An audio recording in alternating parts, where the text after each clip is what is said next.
네, 녹화 시작했습니다. 3주차 발표 시작하겠습니다. 오늘은 리액트에서 사용하는 훅에 대해 설명드리겠습니다. 발표 목차는 다음과 같습니다. 훅이 뭔지, 왜 사용하게 되었는지, 그리고 가장 흔히 사용되는 세 가지 훅에 대해 설명드리고 마치겠습니다. 우선 훅이란 2018년 리액트 컨퍼런스에서 발표된 클래스 없이 스테이트를 사용할 수 있는 기능입니다. 이렇게만 보면 무슨 말인지 잘 모르실 수도 있는데요. 뒤에서 좀 더 자세히 설명드리겠습니다. 리액트 훅스는 여태까지 클래스 컴포넌트로 사용되어 온 리액트에서 느꼈던 불편함이나 아니면 문제점들을 해결하기 위해 개발되었습니다. 이 말을 이해하려면 클래스형 컴포넌트와 함수형 컴포넌트의 차이를 먼저 설명드려야 할 것 같은데요. 이렇게 리액트에는 두 가지 종류의 컴포넌트가 있습니다. 이 두 가지 모두 장단점이 있어요. 우선 함수형 컴포넌트가 클래스형 컴포넌트보다 좀 더 늦게 나왔는데, 그래서 클래스형 컴포넌트는 더 많은 기능을 제공하는 대신 코드도 길고 좀 복잡합니다. 그럼 당연히 성능도 떨어지겠죠? 반면 함수형 컴포넌트는 더 적은 기능을 제공하는 대신 코드도 짧고 성능도 좋습니다. 화면에 헬로 월드를 출력하는 이런 짧은 코드만 봐도 클래스형 컴포넌트가 조금 더 복잡하다는 게 보이시나요? 리액트는 코드 변환기 역할을 하는 바벨이라는 걸 통해서 실행되는데, 그 바벨은 최신 자바스크립트 문법을 그걸 지원하지 않는 구형 브라우저에서도 볼 수 있도록 코드를 변환시켜주는 역할을 합니다. 이 방금 전 코드를 바벨로 변환시켰을 때의 코드입니다. 이걸로만 봐서는 좀 길이도 얼마 차이 안 나고 그래 보이는데, 이걸로 보니까 차이가 확 느껴지시죠? 이런 점에서 함수형 컴포넌트의 필요성이 부각되고 있습니다. 그렇다면 함수형 컴포넌트가 클래스형 컴포넌트에 비해서 더 적은 기능을 사용할 수 있다고 했는데, 그렇다면 어떤 기능들이 부족할까요? 첫 번째는 스테이트입니다. 원래 클래스형 컴포넌트에서는 리덕스와 같은 라이브러리를 통해 상태 관리를 했지만, 함수형 컴포넌트에서는 스테이트를 사용하지 못했습니다. 하지만 현재는 훅을 통해 해결되었고요. 두 번째는 리액트 생명주기입니다.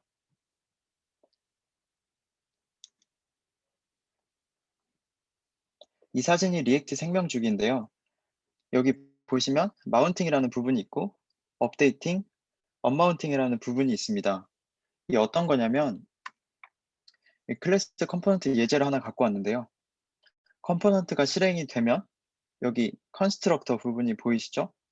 이 부분에서 여기 이니셜 스테이트를 정의해주고 뭐 함수 같은 걸 바인딩 시켜주는 부분인데요. 처음에 마운팅 되면 이 컨스트럭터 부분이 실행이 되고요. 이 렌더 부분은 화면에 보여줄 거를 이렇게 렌더링하는 부분이에요.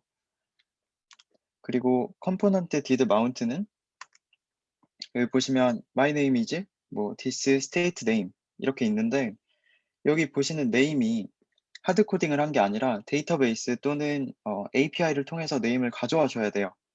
그래서 그걸 하는 부분이 여기서 컴포넌트 did mount입니다. 또 이걸 하다 보면 이 네임을 계속 같은 이름이 아니라 다른 이름으로 업데이트 시켜주고 싶을 때가 있잖아요. 그럴 때는 여기 업데이팅 부분에서 컴포넌트 did update를 이용해서 업데이트를 시켜주고요. 그리고 이 컴포넌트, 여기서는 헬로우죠. 헬로우라는 컴포넌트를 더 이상 쓰지 않을 때는 컴포넌트 will unmount로 다운 시켜줘야 되거든요. 그래서 컴포넌트를 시작했을 때 해줄 거, 업데이트 할 때 해줄 거, 다운시키기 직전에 해줄 거, 이게 바로 리액트 생명주기인데요. 이 중요한 거를 함수형 컴포넌트에서는 그동안 사용을 못했어요. 그렇기 때문에 리액트 훅스가 나오기 전에는 주로 이 클래스형 컴포넌트를 사용했습니다. 하지만 이건 리액트 16.8 버전으로 업데이트 되면서 함수형 컴포넌트에서도 사용할 수 있게 되었습니다. 제가 여기 왼쪽에 클래스, 좀 아까 보셨던 클래스 컴포넌트로 만든 부분이랑 똑같이 훅스를 이용해서 함수형 컴포넌트에서도 만들어줬어요. 오른쪽에 보시는 게 함수형, 왼쪽이 클래스형입니다. 여기 보시면 컴포넌트 did mount 생명주기 부분은 이 오른쪽에서 use effect라는 훅을 이용해서 만들었고, 이 안에 있는 부분은 거의 비슷해요. 똑같이 넣어서 만들어줬습니다. 그리고 하나 더 볼 거는 여기서 이 state 부분을 정의할 때 이 constructor 안에 정의했는데 여기서는 오른쪽에서는 use state라는 훅을 이용해서 name을 정의해 줬습니다. 이것만 봐도 소스가 좀 줄어든 걸 확인하실 수 있습니다. 좀 더 극단적으로 한 가지 더 보여드리자면 왼쪽 코드는 일반 클래스 컴포넌트에서 생명 주기를 사용한 부분이고 오른쪽은 이 왼쪽과 아예 똑같은 로직인데 이 리액트 훅스를 이용해서 생명 주기를 사용한 부분이에요. 눈으로만 봐도 좀 차이가 확 느껴지시나요? 짧게 설명드리면 여기서 업데이트 리스트라는 함수를 정의해 줬는데 컴포넌트가 시작됐을 때 이 함수를 여기서 did mount에서 이용해 준 부분이고요. 값을 업데이트할 때 컴포넌트 did update를 사용했습니다. 이렇게 이 두 개가 반복되지만 조금씩 다르게 짜줘야 되는 부분을 오른쪽에서는 훅스를 이용해서 훨씬 깔끔하게 처리를 해줄 수 있습니다. 이 사진에서 보시는 것처럼 함수형 컴포넌트에서는 this 키워드를 붙이지 않고 사용할 수 있습니다. 이제 가장 많이 사용되는 세 가지 훅스에 대해 설명드릴 건데요. use state, use effect, use reducer가 있습니다. 첫 번째로는 use state입니다. 기존에 상태 관리를 할 수 없었던 함수형 컴포넌트에서도 이 use state를 이용해 상태를 관리할 수 있습니다. 사용 방법은 다음과 같습니다. 코드 상단에서 import 구문을 통해 불러오고요. 상태의 기본값을 여기선 0이죠. 파라미터로 넣어서 호출해 줍니다. 여기서 첫 번째 원소는 이 value는 현재 상태고 두 번째 원소 set value는 setter 함수입니다. setter 함수가 무슨 역할을 하냐면 파라미터로 전달받은 값을 최신 상태로 설정해줘요. 예제로 하나 보여드리자면 버튼을 누르면 숫자가 증가하거나 또는 감소하는 간단한 카운터를 하나 만들어 보도록 하겠습니다. 코드는 이렇게 두 개 counter.js와 app.js가 있는데요. counter.js에서는 아까 본 것처럼 use state를 사용합니다. 그리고 이 return 안에서 화면에 보여질 UI를 구성합니다. app.js를 실행하면 이렇게 작동이 잘 되고요. counter.js에서는 함수형 컴포넌트에서 상태 관리를 하기 위해 굳이 클래스 형태로 변환할 필요가 없어서 매우 편리해졌습니다. 이번에는 이 사진과 같이 관리할 상태가 방금처럼 한 개가 아니라 이름하고 닉네임 이렇게 두 개면 어떻게 할까요? 방금 사용했던 use state는 하나의 상태값만 관리할 수 있기 때문에 방금 전처럼 관리해야 할 상태가 여러 개면 use state를 여러 번 쓰면 됩니다. 방금은 두 개였으니까 두 번 쓰면 되겠죠? 그래서 app.js는 그대로 두고 import.js에서만 이름을 받을 부분과 이 첫 번째예요. name 받을 부분과 이 닉네임을 받을 부분 두 개의 use state를 사용했습니다. 그러면 입력하는 동시에 각각의 칸에 입력받은 대로 밑에 바로바로 띄워주는 걸 보실 수 있습니다. 두 번째는 use effect입니다. 이 앞에서도 생명 주기 설명할 때도 잠깐 설명드렸었는데 클래스형 컴포넌트의 컴포넌트 did mount와 컴포넌트 did update를 합친 거라고 보실 수 있습니다. 이 use effect는 두 가지 작동 조건이 있어요. 첫 번째는 페이지가 처음 렌더링되고 난 후에 무조건 한번 실행된다는 거고 두 번째는 use effect의 배열로 지정한 use state의 값이 변경되면 실행되는데 이건 뒤에 가서 좀 더 자세히 설명드리겠습니다. 좀 한마디로 설명하자면 use effect는 렌더링이 되거나 혹은 변수의 값이 달라지면 그걸 인지하고 업데이트해주는 함수입니다. 사용 방법에 대해 간략히 설명드리겠습니다. 첫 번째는 use effect의 가장 기본적인 형태이지만 이거고요. 가장 기본적인 형태이지만 거의 사용하지 않습니다. 왜냐하면 이 뒤에 넣는 배열이 배열 안에 dependency라는 걸 설정해 줄 수가 있는데 첫 번째에서는 그게 없기 때문에 렌더링 할 때 이 use effect 함수가 한번 실행되고 어떤 작은 요소라도 변하면 그때마다 계속 발동돼서 불필요한 실행이 너무 많이 일어날 수 있어요. 두 번째는 이 유지 이펙트를 렌더링한 후에 단 한 번만 실행하고 싶을 때 사용하는 방법인데요. 콜백 함수 뒤에 배열을 나타내는 이 대괄호가 붙어 있고 여기 안에 디펜던시를 지정합니다.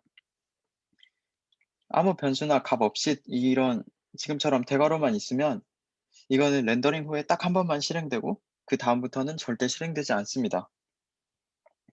세 번째는 이 유지 이펙트를 렌더링 후에 한 번 실행하고 배열 안에 변수의 값이 변할 때마다 실행하는 코드입니다.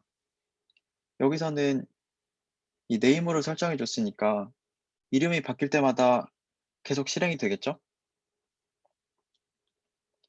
좀 아까 이름하고 닉네임 받는 그 폼에다가 유지 이펙트를 추가했습니다.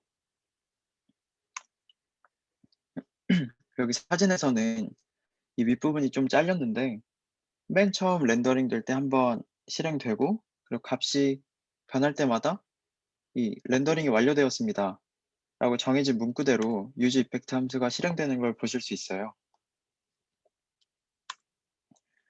좀 전에 말씀드린 대로 유지 이펙트를 렌더링하고 딱 한 번만 실행하고 싶을 때는 이렇게 비어있는 배열을 넣어주시면 됩니다. 그러면 보시는 것처럼 제일 처음에만 문구가 나타나고 제가 값을 입력해도 그러니까 값이 바뀌어도 나타나지 않습니다. 만약에 특정 값이 변경될 때만 이걸 사용하고 싶은 경우에는 그러니까 방금 전처럼 함수형 컴포넌트가 아니라 클래스형 컴포넌트는 이렇게 작성합니다. 이 코드에서는 이 props 안에 들어있는 value 값이 바뀔 때만 이 밑에 있는 do something을 수행할 수 있어요.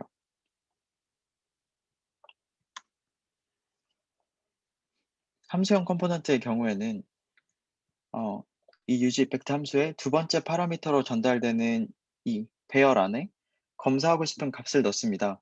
이 경우에는 name이 되겠고요. 이 배열 안에 name을 넣어줬으니까 제가 이름을 입력하거나 이 이름의 값이 바뀔 때만 얘가 계속 실행되겠죠. 콘솔 창 보시면 아실 수 있고요.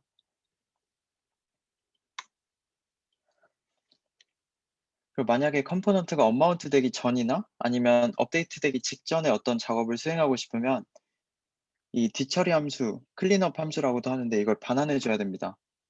이게 무슨 말이냐면 어 컴포넌트가 화면에서 제거될 때 이전에 렌더링에서 파생된 이펙트도 정리해 줘야 된다는 건데 이 클린업 함수는 메모리 누수 방지를 위해서 컴포넌트 제거하기 전에 그때 수행됩니다. 아까 import.js에서 use effect 부분만 수정했고요.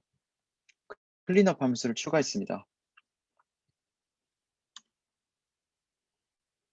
그리고 app.js도 수정했는데 이걸 살짝 수정해서 버튼을 눌러서 화면을 숨기거나 보이게 하는 기능도 한 가지 추가했어요. 이걸 보시면 아실 겁니다. 여기 숨기기랑 보이기 버튼이 있죠? 숨기기 누르면 여기 이름하고 닉네임을 입력하는 폼 자체가 숨겨졌다가 보이기 누르면 다시 뜹니다. 그래서 컴포넌트가 나타날 때 콘솔에 이펙트가 보이고 사라질 때 클린업이 보이게 됩니다. 이렇게 값을 계속 입력하면 렌더링이 될 때마다 즉 값이 바뀔 때마다 이 뒤처리 함수가 계속 보여지는 것을 확인하실 수 있습니다. 그리고 뒷정리 함수가 호출될 때는 업데이트 되기 직전의 값을 이렇게 클린업 함수가 나올 때마다 직전 값을 계속 띄워주고 있습니다. 마지막 세 번째 함수는 use reducer입니다. 얘는 use state보다 좀 더 다양한 상황에서 다양한 상태의 값을 업데이트 해주고 싶을 때 사용하는 훅입니다. 기본 형태는 이렇습니다. state는 현재 상태이고 액션은 업데이트와 관련된 정보를 가진 객체, return 값은 컴포넌트가 가질 새로운 상태를 반환합니다. 그 중에서도 여기 있는 액션 값은 이런 형태로 이루어져 있는데요. 이 use reducer에서 사용하는 액션 객체는 꼭 타입을 갖고 있을 필요도 없고 객체가 아니라 문자열이나 혹은 숫자여도 상관없습니다. 제일 처음에 구현했던 그 숫자 오르락 내리락 하는 카운터를 유저 스테이트가 아닌 리듀서로 다시 구현해 봤습니다. 이 오른쪽에 파란 네모 박스를 보시면 스위치 케이스문을 이용해서 리듀스 함수를 정의해 줬고 초기 값을 0으로, 이 value 0 있죠? 0으로 설정해서 유지 리듀서에 대입했습니다. 얘는 함수고 초기 값이에요. 그 아랫부분을 보시면 여기 스테이트는 현재 가리키고 있는 상태고요. 디스패치는 액션을 발생시키는 함수, 그리고 함수 안에 파라미터로 액션 값을 넣어주면 아까 짰던 리듀스 함수가 호출되는 구조입니다. app.js는 동일하고요. 아까랑 결과는 똑같습니다. 왜냐하면 유지 스테이트를 그냥 유지 리듀서로 바꿔서 코드를 다시 짠 거기 때문에 화면에서 뭐 따로 변하는 건 없습니다. 훅은 개발이 가능합니다. 그래서 이 사이트로 들어가시면 이 다른 개발자들이 만든 다양한 훅이랑 그 사용법을 보실 수 있을 거예요. 뭐 시간 나시는 분들은 나중에 들어가 보셔도 좋을 것 같습니다. 오늘 내용을 한 줄로 정리하자면 리액트에서 훅을 사용하면 클래스형 컴포넌트를 작성하지 않고도 함수형 컴포넌트를 이용해 대부분의 기능을 구현할 수 있습니다. 제 발표는 여기까지 마치겠습니다.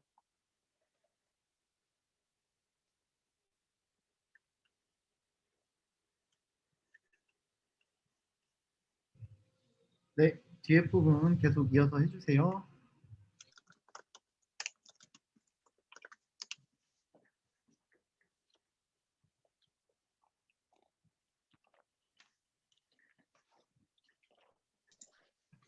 안녕하세요. 제 목소리 들리시나요?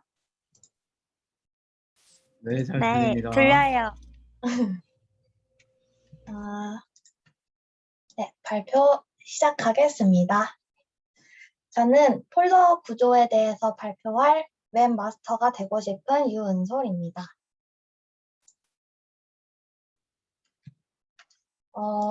저희가 폴더 구조를 왜 배우는지에 대해서 먼저 설명을 드릴 건데요. 이제 저희가 효율에 미친 사람들이잖아요. 그래서 만약에 이 많은 파일 중에서 내가 원하는 파일 하나를 찾는다? 그거 너무 비효율적이잖아요. 그래서 이 파일들을 어떻게 정리할 것인가에 대해서 그걸 위한 게 폴더 구조라고 볼 수 있고요. 이제 혼자서는 그렇다 쳐도 만약에 제가 팀원한테 그 파일 어디 있어? 이랬는데 팀원이 내 바탕화면에 있어. 가져가. 이랬는데 바탕화면이 이거예요. 그럼 바로 죽방이 날라가겠죠. 그래서 폴더 구조는 효율과 협업을 위함이다 라고 볼 수 있습니다. 사실 이 주제 자체가 의견이 많이 갈리는 주제인데요. 의견이 많이 갈린다는 게 정답이 존재하지 않는 주제다 이렇게 볼 수 있거든요. 그래서 저는 오늘 이제 많은 똑똑하신 분들에게 검증된 그런 정리 방법을 가져와 봤습니다. 그래서 이제 그 프로젝트가 커지는 거에 따라서 보통 어떤 식으로 폴더 구조가 바뀌는지 그거에 대해서 발표를 하겠습니다. 일단 맨 처음에 저희가 리액트를 딱 시작했을 때 이렇게 파일 app.js 하나 딱 있죠. 이게 맨 처음인데요. 보통 많은 분들이 처음부터 이제 컴포넌트 여러 개로 이렇게 나눠보려고 하는데 사실 하나의 파일 안에서 컴포넌트 여러 개 쓰는 게 그렇게 나쁜 게 아니라고 해요. 왜 그러냐 하면은 이제 아직 내가 파일이나 폴더를 어떻게 나눠야 될지 모르겠다 할 때는 그냥 여기 하나의 파일에다가 다 때려 박고 코드를 다 때려 박은 다음에 이제 그 상태로 계속 커지다가 이제 더 이상 이 상태로는 못 버티겠다 싶을 때 나눠주시면은 그때서는 이제 구조를 어떻게 나눠야 될지가 되게 잘 보인다고 해요. 그래서 처음에 만약에 내가 구조를 어떻게 짜야 될지 모르겠다 하면은 하나의 폴더나 하나의 파일에 그냥 다 때려 박는 것도 괜찮은 방법이라고 합니다. 그래서 이제 이 하나의 파일이 계속 커지다 보면은 그렇게 조금씩 쪼개져 나가면서 여러 개의 파일이 되죠. 지금 이게 2개 되고 3개 되고 그래서 이렇게 많이 쌓이면은 여기서부터는 이제 폴더로 넘어가게 되는데요. 여기서부터 의견이 되게 많이 갈려요. 그 리액트 컴포넌트 자체도 되게 많이 복잡해지고 훅이나 뭐 렌더링 이런 로직이 더해지고 스타일링도 생기고 테스트 이런 것도 생기다 보니까 많이 복잡해지게 됩니다.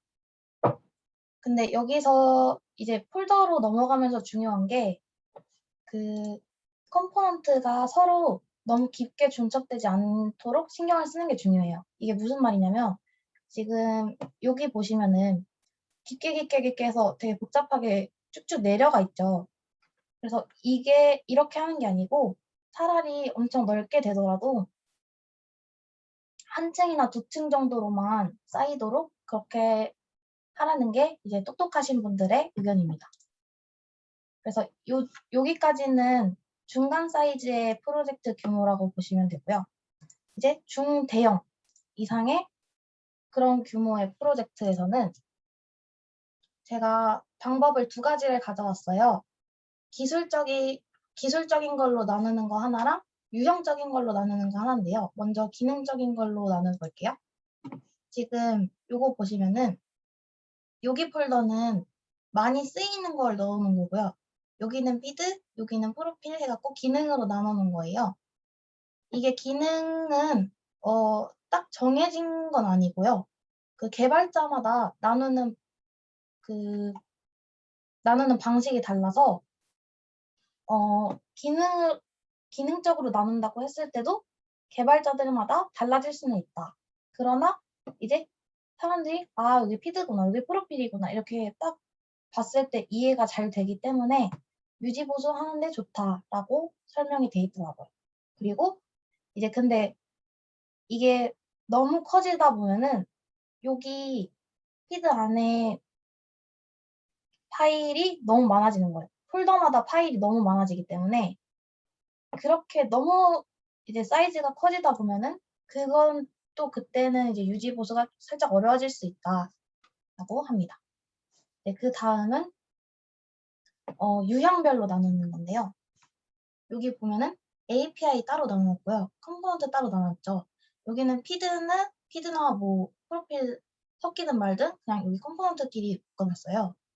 그래서 요거는 유형별로 나누는 거라고 보면 되고요.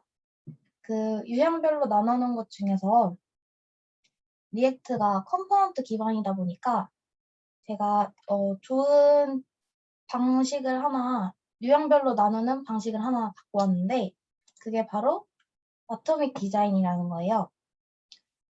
아토미 원자라서 원자식 디자인 이렇게 한국어로 하면 그렇게 되는데 이게 뭐냐 하면은 이제 원자가 막 쪼개고 해서 제일 작은 단위가 원자잖아요. 그렇게 해서 UI를 쪼개고 해서 제일 작은 단위로 해서 차곡차곡 쌓아서 UI를 전체를 완성해 나가는 방식이거든요. 그래서 여기 막 원자, 분자, 유기체, 뭐 템플릿, 페이지 해갖고 이렇게 차례대로 완성해 나가는 거예요. 그래서 얘네를 하나씩 이제 볼게요. 일단은 제가 GIF 그걸 보여드리고 싶은데 PPT 안 들어가서 따로 링크를 가져왔거든요.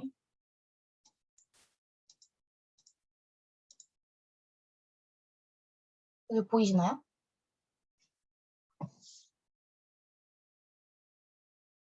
지금 여기 맨 처음에 원자 얘네가 모여서 이렇게 되고 또 모여서 이렇게 되고 이렇게 되는 방식이거든요. 이거를 하나씩 차례대로 보여드리면은 맨 처음에 여기 라벨, 인풋 창, 그리고 버튼 이렇게 하나하나씩 제일 작은 단위로 쪼개서 만든 게 원자라서 얘네는 계속 재사용을 할 애들이잖아요. 그래서 뭔가 특정 기능을 수행한다 이런 것보다는 되게 일반적으로 많이 쓸 수 있게 구현을 해요. 그래서 어딘가에 종속된다 이렇게 종속되기보다는 크로스를 받아서 전달받아서 여기다 넣을 수 있도록 그렇게 만들어집니다. 그래서 얘네를 뭉쳐서 만든 게 분자 해서 이렇게 아까 라벨이랑 인풋 창이랑 버튼 해서 만든 거고요. 그리고 그 원자들과 그 분자를 합쳐서 만든 게 아까 만들었던 게 여기 들어갔죠. 그래서 이렇게 만든 게 유기체 해서 지금 헤더를 만든 거잖아요. 이렇게 만든 거고, 그리고 그 다음이 이제 템플릿인데, 템플릿은 레이아웃이라고 보면 돼요. 그래서 얘네는 뭔가 기능이 들어간다기보다는 완전 그냥 스타일에만 집중을 한 단위라서 여기 안에다가 아까 만든 그런 컴포넌트만 넣으면은 바로 그냥 UI가 완성될 수 있도록 그렇게 만든 단위예요. 그래서 여기다가 아까 만든 컴포넌트를 다 집어넣으면은 이렇게 페이지가 완성이 되는데요. 아까 그 템플릿이랑 그런 분자, 원자 이런 애들 다 나눠놨잖아요. 그래서 이 페이지에서는 스테이트, 로직 이런 거에만 집중을 해서 관리를 할 수 있다. 이런 장점이 있습니다. 그래서 이 어토믹 디자인에 대해서 장단점을 말씀을 드리면은 일단 그 UI 그런 컴포넌트들을 다 재사용을 할 수 있도록 만들어 놓은 거잖아요. 그래서 오히려 그 스테이트랑 컴포넌트의 1:1 매칭은 살짝 어렵다 이런 단점이 있고 그래도 그럼에도 불구하고 이제 컴포넌트를 계속 찍어내는 것보다는 더 생산적이다. 그리고 협업을 할 때 여러 명이 코드를 만듦에도 불구하고 코드의 일관성이 있게 짜여진다. 이게 큰 장점이라고 볼 수 있습니다. 그래서 이제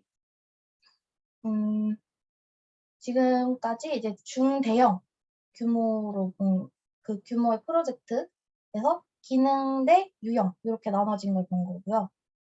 만약에 이것보다 더 커진다, 프로젝트 규모가 더 커진다 하면은 진짜 기업에서 쓰이는 그런 단위인데요. 이때는 도메인을 분리시키는 거거든요. 그래서 이제 그렇게 앞서서 이제 폴더가 분리가 됐잖아요. 그 안에 또 서브 폴더가 많이 생긴 경우예요. 여기서는 이제 팀마다 특정 도메인에서 작업할 수 있도록 한 그런 방식입니다. 그래서 이렇게 제가 지금까지 폴더 구조를 프로젝트 규모가 커짐에 따라서 이제 설명을 드렸어요. 그러면은 이제 도대체 난 뭘 쓰라는 거냐 이러실 수 있잖아요. 사실 리액트 이제 공식 문서에는 이 폴더 구조라는 문제에 대해서 너무 깊게 고민하지 마라. 좀 더 직관적으로 써 있는데 5분 이상 고민하지 마라 이렇게 써 있거든요. 그게 실제로 프로젝트를 하다 보면은 프로젝트가 커지게 되면서 제가 앞서 말했던 그런 방법들을 다 섞어서 사용하게 된다고 해요. 그래서 프로젝트를 시작하기도 전에 가장 알맞는 방법 하나를 딱 정해서 시작해야지 이거는 그렇게 중요하지 않은 문제다라고 말을 하고 있어요. 그래서 그러면은 나는 그럼 막 만들면 되는 거냐 하시면은 이제 여기서 딱 말해주는 거 하나가 이 콜로케이션이라는 게 그 자주 변경되는 파일 얘네들끼리 가깝게 위치를 해놔라. 이 원칙 하나를 말을 해주고 있어요. 그래서 이 원칙을 오늘 기억을 해주셨으면 좋겠고 일단 이 원칙 기본으로 해서 프로젝트가 커지면서 너희가 그거에 맞춰서 알아서 바꿔라 라고 할 수 있습니다. 오늘 결론을 말씀을 드리면 세상은 넓고 수많은 풀도 구조가 있지만 어쨌건 너 마음대로 해라 라고 볼 수 있습니다. 감사합니다.